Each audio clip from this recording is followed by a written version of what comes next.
Hello guys, फायराक्स education में आपका फिर से स्वागत है।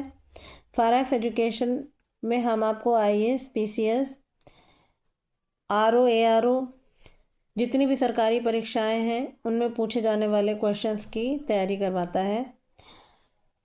हम यहाँ पे बात करने वाले हैं आज चिश्ती सिलसिला। चिश्ती सिलसिले में जो प्रमुख सूफी संत हुए उनके बारे में। चिश्ती सिलसिले के बारे में अगर आपको जानना है विस्तार से तो आप हमारा पहला वीडियो देखिए, वहाँ पे हमने चिश्ती सिलसिले के बारे में बताया है।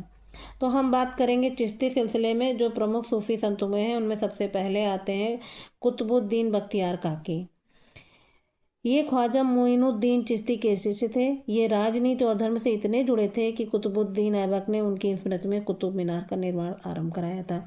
देखिए यहाँ से दो क्वेश्चन बनते हैं। पहला तो बख्तियार काकी किसके शिष्य थे, दूसरा कुतुब मीनार का निर्माण किसने कराया था। ठीक है। नंबर 2 पे आपके आते हैं फरीदुद्दीन गजशंकर। इन्हें लोकप्रिय रूप से बाबा फरीद के नाम से जाना जाता है और इन्होंने मुख्य रूप से पंजाब क्षेत्र में सूफी मत का प्रचार किया था। यहाँ से भी ये क्वेश्चन बनता है कि फरीदुद्दीन गजशंकर का दूसरा नाम क्या था।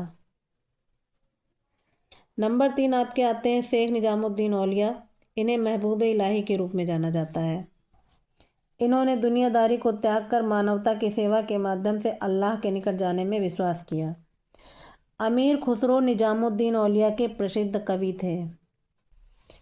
अमीर खुसरो के बारे में भी एक क्वेश्चन पूछा जाता है कि ये किसके प्रसिद्ध कवि थे। इसके बाद आपके आते हैं शेख नसीरुद्दीन महमूद। इन्हें चिरागे दिल्ली कहा जाता है या दिल्ली का दीपक भी कहा जाता है। ये भी क्वेश्चन पूछा गया है, चिरागे दिल्ली किसे कहा जाता है। इसके बाद आते हैं नागौर के शेख हमीदुद्दीन। इन्हें सुल्तान तरकीन की उपाधि दी गई थी। इन्होंने कई फारसी पुस्तकों का अनुवाद हिंदी में किया था। इसके बाद आपका आता है सोहरावर्दी सिलसिला। इस सिलसिले की स्थापना शेख साहबुद्दीन सोहरावर्दी द्वारा बगदाद में की गई थी, लेकिन इसकी भारत में स्थापना शेख बहाउद्दीन जकारिया ने की थी।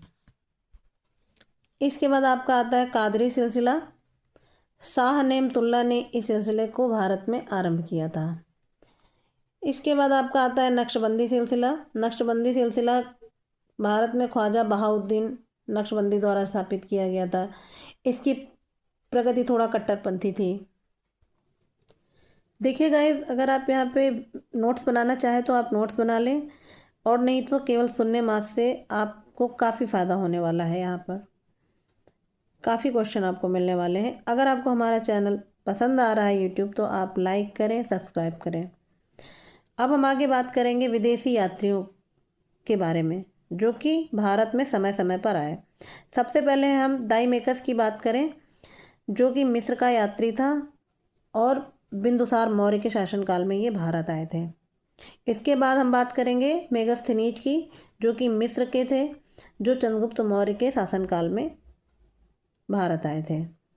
इसके बाद आपके आते हैं फायन जो कि एक चीनी यात्री था। चंद्रगुप्त द्वितीय के शासनकाल में ये भारत आए थे। नंबर 4 पे आपके ह्वेनसांग आते हैं। ये भी चीनी यात्री थे जो पुख्यबुद्ध हर्षवर्धन के शासनकाल में ये भारत आए। इसके बाद आपके इत्सिंग हुए हैं, अलमसूदी हुए हैं, अलबरूनी हुए हैं। मार्को पोलो इटली का था जो पांड्य शासनकाल में ये भारत आए थे। इसके बाद इब्न बतूता जो कि मोरक्को के थे, ये तुगलक के शासनकाल में भारत आए। इसके बाद आपके निकोल डी कैंटी आते हैं। ये विजयनगर के राज्य का इन्होंने दौरा किया था।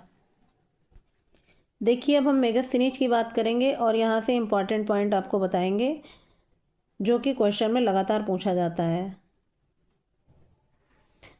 मेगस्थनीज की इंडिका बहुत प्रसिद्ध है। मेगस्थनीज एक प्राचीन यूनानी इतिहासकार थे, राजनयिक और खोजकर्ता थे। मेगस्थनीज सेल्यूकस निकेटर के राजदूत के रूप में भारत का इन्होंने दौरा किया था। इन्होंने चंद्रगुप्त मौर्य के शासनकाल में पाटलिपुत्र का दौरा किया। इन्होंने अपनी पुस्तक इंडिका में भारत का वर्णन किया है। दुर्भाग्य से इस पुस्तक की मूल प्रति खो गई थी और बाद में आरियन, स्ट्रैबो, डायोडोरस और प्लिनी जैसे प्रसिद्ध ग्रीक लेखकों ने इंडिका को अपने कार्यों में संदर्भित किया है। इंडिका ने भारतीय उपमहाद्वीप को एक चतुर्भुज आकार का देश बताया है। इसके बाद हम बात करेंगे फायान की।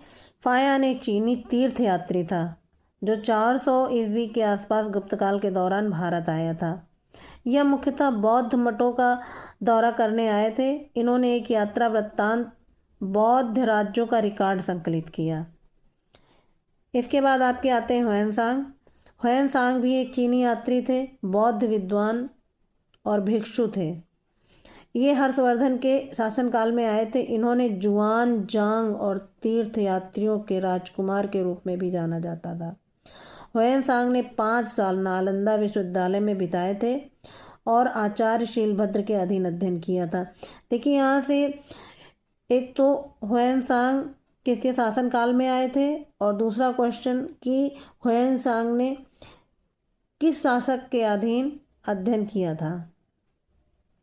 ठीक है।